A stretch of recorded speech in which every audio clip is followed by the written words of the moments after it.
नमस्ते प्यारे बच्चों। कहानियों की जादुई दुनिया में आ गए सब। आज हम चलेंगे एक बहुत ही खूबसूरत और जादुई जंगल की सैर पर। हमारी आज की कहानी का नाम है चालाक लोमड़ी और अंगूर की बेल। ये कहानी ना हमें खूब हंसाएगी भी और एक बहुत ही पते की बात भी सिखाएगी। तो चले इस मजेदार सफर पर। चलिए शुरू करते हैं। जरा यहाँ देखिए, सुनहरी धूप से खिले हुए इस हरे भरे बगीचे में कौन आया है? ये है हमारी कहानी की हीरोइन, एक बहुत ही चुलबुली नटखट सी नारंगी लोमड़ी। अब इस लोमड़ी की ना एक बहुत बड़ी कमजोरी है। इसे मीठे मीठे फल खाना उफ बेइंतहा पसंद है। उसकी आंखों की चमक तो देखिए, वो पूरे जंगल में बस कुछ स्वादिष्ट सा ढूंढने निकली है। और ये प्यारा सा बगीचा, ये तो उसे बिल्कुल अपनी मनपसंद जगह लग रही है। अरे वाह, जरा उन अंगूरों को तो देखिए, एकदम रसीले और मीठे। आ गया ना मुंह में पानी। लेकिन एक छोटी सी दिक्कत है। बेल पर लगे वो अंगूर तो बहुत बहुत ज्यादा ऊंचे हैं और हमारी ये छोटी सी लोमड़ी बेचारी एकदम नीचे जमीन पर। अब सवाल ये है कि क्या हमारी ये भूखी लोमड़ी इतनी ऊंचाई पर लटकते हुए उन अंगूरों तक पहुंच पाएगी?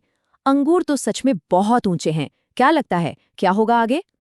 लोमड़ी की खुशी तो देखिए, जैसे ही उसकी नजर उन गोल गोल चमकते हुए अंगूरों पर पड़ी ना, वो तो खुशी से उछल पड़ी।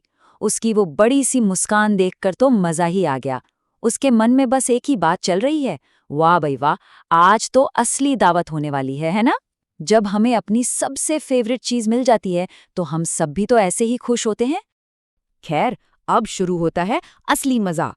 लोमड़ी ने अंगूर पकड़ने के लिए लगाई एक छोटी सी छलांग। उफ, बच गए अंगूर। अंगूर तो बहुत ऊंचे हैं भाई। फिर उसने हार नहीं मानी, थोड़ी और ताकत लगाई और एक और जोरदार छलांग लगाई। अरे रे, फिर से अंगूर हाथ नहीं आए। अंत में वो थोड़ा पीछे गई, पूरी रफ्तार से दौड़ी और हवा में लगाई एक बहुत लंबी वाली छलांग। और धड़ाम! ओहो, एक भी अंगूर नहीं मिला। सारे के सारे वहीं लटक रहे हैं। लगातार इतनी सारी छलांगे लगाने के बाद ना, हमारी बेचारी लोमड़ी अब पूरी तरह से थक चुकी है। बुरी तरह सांस फूल रही है उसकी।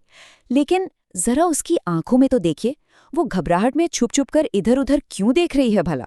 वो दरअसल ये पक्का करना चाहती है कि कहीं जंगल के किसी और जानवर ने उसे इस तरह बार बार धड़ाम से गिरते तो नहीं लिया। अपनी इस हार पर उसे बहुत ज्यादा शर्मिंदगी जो हो रही है। और पता है, अपनी इस शर्मिंदगी को छिपाने के लिए लोमड़ी ने क्या किया? उसने अपनी नाक सिकोड़ी, एक अजीब सा मुंह बनाया और एकदम चिढ़कर बोली, ये अंगूर तो खट्टे हैं, मुझे नहीं खाने ये गंदे अंगूर। लेकिन पेड़ की डालियों पर बैठे हमारे प्यारे तोते और गिलहरी को तो सारी सच्चाई पता है। देखिए कैसे वे उसकी इस चालाकी और झूठे बहानों पर खुलकर हंस रहे हैं। एकदम मजाक उड़ रहा है उसका। तो प्यारे बच्चों, देखा सबने, जब लोमड़ी को अंगूर नहीं मिले तो उसने अपनी कमी मानने के बजाय अंगूरों को ही खराब बता दिया। इस प्यारी सी कहानी से हमें ये बहुत बड़ी बात सीखने को मिलती है कि जब हम लाख कोशिशों के बाद भी सफल नहीं हो पाते तो हमें अपनी हार छिपाने के लिए बेकार के बहाने नहीं बनाने चाहिए और ना ही दूसरों में कमियां निकालनी चाहिए, बल्कि सच को खुले दिल से स्वीकार कर लेना चाहिए। मुझे पूरी उम्मीद है कि कहानियों का ये प्यारा सा सफ़र सबको बहुत पसंद आया होगा। जाने से पहले एक बात ज़रूर सोचिएगा, जब हम किसी काम में सफल नहीं हो पाते तो क्या हमें बहाने बनाने चाहिए या फिर अपनी कमी को मानकर एक नई कोशिश करनी चाहिए? इस बारे में ज़रूर विचार कीजिएगा। अगर कहानियों की ये जादुई दुनिया अच्छी लगी हो तो जुड़े रहने के लिए लाल बटन दबाकर अभी सब्सक्राइब करें। ढेर सारा प्यार।